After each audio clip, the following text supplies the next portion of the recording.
পৃথিৱীৰ লগত নতুনকৈ চিনাকি হোৱা, নিজৰ ভৰিত থিয় দিয়াৰ সাহস কটোৱা, জীৱনৰ যি সোণসেৰীয়া পথত খোজ কাঢ়িবৰ কাৰণে নিজকে উপযুক্ত কৰি তোলা এইসকল ব্যক্তি, যিসকল সেই অভাৱ অনটনৰ মাজতে শিক্ষা গ্ৰহণ কৰি অনুষ্ঠানটো ধাৰাবাহিকতা ৰক্ষা কৰি আজি এই স্থানত উপনীত হৈছিল, তেখেতসকলকো মই হিয়া ভৰা শুভেচ্ছা জনাইছোঁ।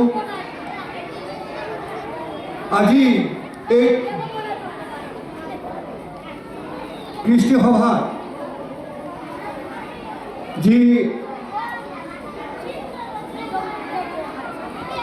প্ৰতিযোগিতা হ'ব, সেই প্ৰতিযোগিতাৰ যোগেদি তেওঁলোকৰ নিজৰ এটা সুন্দৰ মনৰ পৰিচয়টো ইয়াত দাঙি ধৰিব।